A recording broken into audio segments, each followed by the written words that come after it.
go. If there was one thing that remained unchanged, it was the stunning beauty of the school gardens. I stood there for a few moments thinking about the day. Olivia seemed interested in trying out for the swimming club.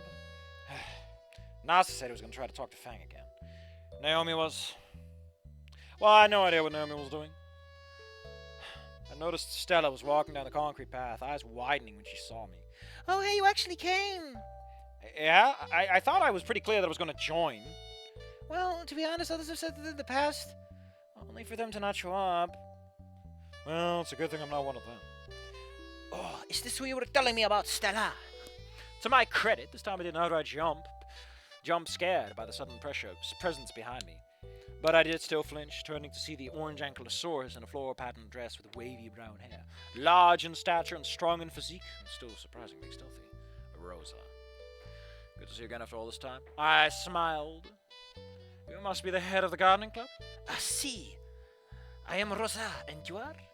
I am Anon. I accepted her hand with my claw. Is it because she's a herbivore? Like, is that how you tell herbivores apart? Because, to be honest, I did like that detail about Goodbye Volcano High. That was like an active conscious character detail. That if they're hunters, they, suddenly conscious of Stella peering at my side with a suspicious and slightly schizophrenic gaze. Jesus, Anna, why are you being such a jerk? Funny you would correctly assume Rose is the head of the gardening club. Weird, unless... If now only Stella would drop the crazy idea that I was some resurrected soul going through life a second time. I mean, she's right, but you shouldn't say it. Pausing for a moment, again, I let go to look at Stella, gesturing to Rosa. Perhaps you told me your friend was the head of... She's the only had the dinosaur head. She's wearing a dress in floral patterns. Like, it's on the nose. Rosa chuckled, having her head at the side of the semi-arguing. Shaking her head at the side of a semi-arguing. I must say, Stella has talked much about you since you arrived. I blinked, as did Stella, the aforementioned suddenly looking as if she wanted to blend in with the flowers behind her, particularly the roses. That was strange. Regardless, Rosa continued. But I'm happy that we... but I am happy that we have a new student to join our club. Now tell me, what sin did you commit at the school to be here? I realized that Rosa thought I was here for detention, a notion I quickly dismissed. No sins, I joined of my own accord. Raoul. ¿Qué? Rosa asked incredulously, looking at Stella for confirmation. The Stegosaurus nodding with a smile on his snout. Indeed, I invited Anon, and he agreed to become an actual member. The Ankylosaurus blinked. Jesus Christ, I'm getting sick and tired of the same few fucking verbs over and over again. Like, there's nothing else to the sentences. Looking at me with widened eyes. Listen, the only widened eyes I know are Plink. Look at how wide this cat is, and thus his eyes. Plink. Plink. I did not expect it to rush forward with the speed of a cheetah, wrapping me in a tight hug and lifting me from the ground like a rag doll. A form that Coach McHale would have approved of, as she cried out. And I'm pretty sure you're not allowed to crush someone in boxing. Alabado sea le señor. She thankfully let go before sending me there, relieving the pressure from my body. Pressure that would kill lesser men who are not conditioned to such hugs. Rosa began to list off in excitement as I recovered for air, Stella coming up to my side as she helped me back up to full height with a smile. You sure love being at full height and raising eyes. So much we can do to the extra hand. Do you know how to use a trowel, Anon? Anon. It's the extra emphasis that really does it.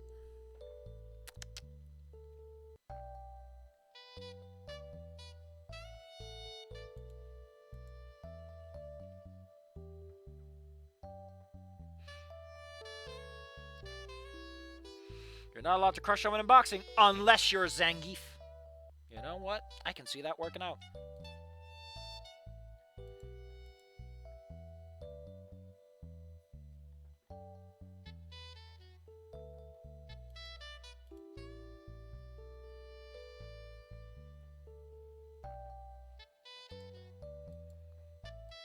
Man, I just don't know how to feel about the fact that these conversations are happening right next to me. Of course, it was hard work, no surprise there, but it wasn't as grueling and it wasn't unenjoyable. I imagine that Anna would have this an easier time given that, he's now buff. There was something pretty cool about shaping the land with your own claws and seeing your effort culminate into something physically tangible and noticeable. It's been a day, Anon. Wait until you see 'em bloom. As of this moment, I was working on an empty plot, holding the trowel slightly tightly in my claws as I scooped through the dirt. Standing up, I inspected my handiwork in progress, turning to Rose and Stella, who were working on their own tasks to maintain the gardens. Hey, how's this look? Two of them approached, and Rose, of course, immediately thought I was the best fucking person. I was the second goddamn coming of Jesus S. Christ. Excelente! Have you ever done anything like this before? Oh, ignoring the sudden schizo look Stella was once again giving me, I shook my head. No, never. I don't know. Guess I just have an knack for it that I never knew about. As fate decreed it! Stella tried to add cryptically, only that a trowel full of dirt in front of her face just made the declaration look goofy as Stella Rosa smiled. Oh, as God wills it. Clearly you were put on this earth to help the garden. And for that, I will give you own plot to work with. He's been here a day and he already has his own plot. Jesus fucking Christ, Anon. This man could walk into a bank and win the lottery somehow. Admittedly, I would love it if like an ending for Anon who's like very down to earth just gets into this goofy reincarnation bullshit and it's like, what the fuck am I doing with my life? It would be like Liar's Ashes, but funnier. Because the whole point is that it's basically a poor guy having to deal with the fact that he doesn't actually want any of this. And life just keeps forcing it onto him. He's forced to eat. But he can only throw up. Surprised, I tilted my head. Okay. Until dirt between the concrete. Between the concrete what? Since you are now part of our club, you can plant wherever you want as long as it is pretty. That sounds like a great way to end up with a shit garden. She then threw a sudden sound. Sin cactus! One of our students started going when someone tipped on over it. Well, they have scales, they're fine. What did I get the feeling that was Fang's doing? Any suggestions on what I should grow? Rosa paused, tapping a digit beneath the muzzle. You can look around the school garden and find a plant that looks pretty. You can grow fruit also. I grow corn in my front lawn. That's a weird place to grow it. But hey. Get a plot of land after getting isekai. This is indeed the most Japanese of animes. Hell yeah. Clogging up the anime studios with the shit. She then... Oh, wait. She leaned close, and beside her snide as if to obfuscate the words of an unknown listener. But do not let the Homeowners Association know that. They can go to hell. Okay, I say with a degree of uncertainty. Looking over the garden and spotting a few flowers that got mad. What about those plants? Those are irises. We have beautiful choice. Indeed, they symbolize intelligence, courage, esteem. Due to their ability to thrive in bad conditions, it also echoes an enduring nature of hope. Also, as irises is the Greek word for rainbow, which has often tied to new beginnings, and as rainbows arrive after the rain, hinting better times. Also, your eyeballs. I rolled my eyes as Stella gave me that weird schizo stare again. Interesting. Would you agree, Anon? Yeah, sure. Just give me the seeds, please. I politely added, Rosa nodding as she handed me a small bag. I paused, noticing the others in it. Hand the strawberry and the blueberries. Is that raspberries? Pass that over here. What are you planning to do with all these seeds? Nothing concrete, wink, yet. And it might fail. But I figured it'd be nice to have a natural vending machine, you know? Have something it's pretty to look at and practical when you're hungry. Wow. The amount of land cultivating animes I've seen, this subgenres, I call Age of Empires. Hell yeah. So, clasp their hands together. That is a great idea. You can hand the berry out like snacks. I nodded with a smile. He nodded with a smile. Fucking hell. Working out, beautiful. The two others helped me get to work, pointing out helpful tips on placement and planting. Oh shit, it's Thursday. Thursday. Everybody comes on Thursday. I was organizing my locker in the morning, sifting through my books and personal belongings. You've been here a week, man. Jesus. You already have to reorganize shit? It's pretty bare at the moment, but I could imagine some ideas on how to make it more personalized. One of Olivia's drawings came to mind. Nasser had found his class while we were walking to my locker, and Naomi had some student president business to deal with.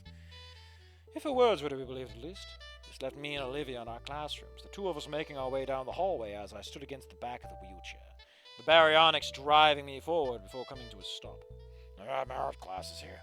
Gotcha. I make my way to history myself. Isn't she? Yeah, she's in there with Trish.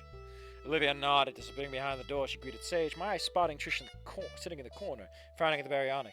So, if you fucking moved the POV to Olivia, you could have a scene happen, and Olivia could take care of her fucking self for once. I don't know, man. Which reminded me that I'd be having math today, so I walked back to my class, which stopped upon seeing Fang. She'd We'd finally come back to school, the monochrome pterodactyl currently sifting through her locker with a frown. Frazzled papers falling out as I quietly sighed, stooping down to pick some of them up. One of them fell close to my black shoes. My green eyes peering at. Why don't you just say at my feet? It's so weird to specify you're wearing black shoes. Again, the first introduction for Anon's outfit was so suave. This was my chance. I picked it up, moved forward, and spoke up. Hey, Fang. She turned to me, amber eyes blinking as she spotted the paper in my hand. Anon. I was suddenly conscious of a broad and femmed arm over my shoulder.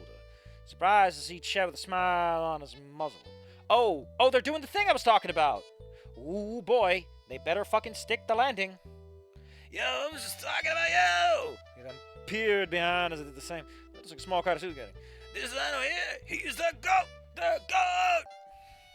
I chuckled nervously, trying to peer behind me. Everyone is looking over their shoulders now. As Fang started scowling at me. Could imagine she was irritated at the popular student persona I was being tutored. You could have just not shown off, asshat. Nobody likes a showboater. Don't have to be thanked for that.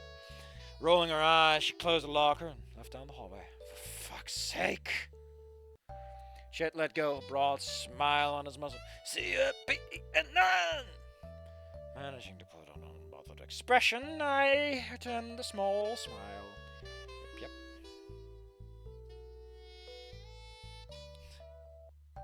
And it's not technically a cactus, but it is spiky and tough. It's a pineapple and a durian and maybe some pine cones in a heap. He then walked past me as I resisted the urge just to lay into the fucking locker with my fists. Not only was I angry at Chet, only at the fact that it seemed the fate had it out for me, squandering every opportunity I got. I mean, there's something to be said for a person who doesn't like the fortunes they got, but come on, Anon. What if it was that paper that I picked up that Fang now abandoned? Managing to unravel as best as I could see there was some test paper for English class. The teacher's name at the top left, Mrs. Roberts, written in red. Why would you write her name on it? I thought they just put the grade on it. As well as a big fat F. The second thought, probably was a good thing I didn't give it back. Sure, Fang doesn't want to be reminded by me about her last fifth. It's actually a decent scene. I mean, it's a little flat, it's a little nothing, but for once, for fucking once,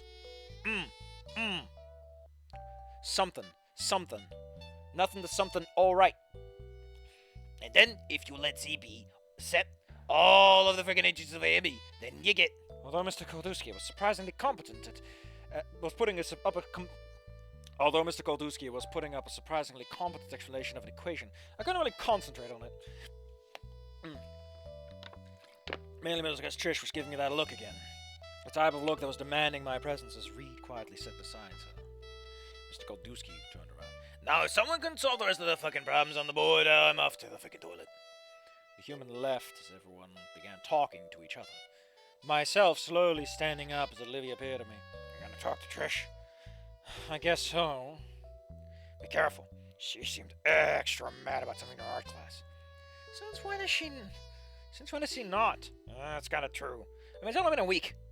You're very judgmental, assholes. With that last exchange, I approached Trish and Reed, giving my trademark friendly smile at this point as I casually fist-bumped Reed and offered the gesture to Trish, only for her to refuse. So, Anon, how does it feel to be privileged? So that's where this conversation's gonna fucking go? Sighed, shaking my head. I'm guessing you also heard the rumors about me. They're not really rumors, Anon.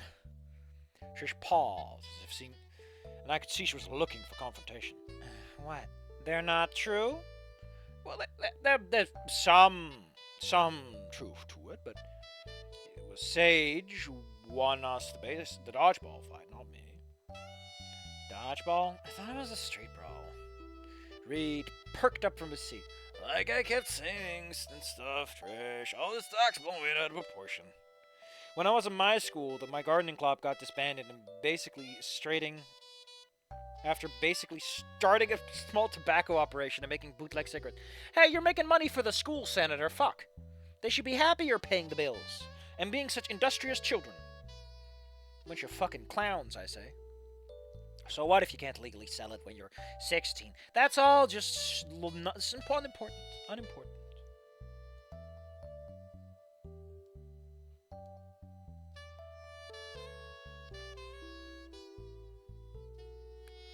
LOL.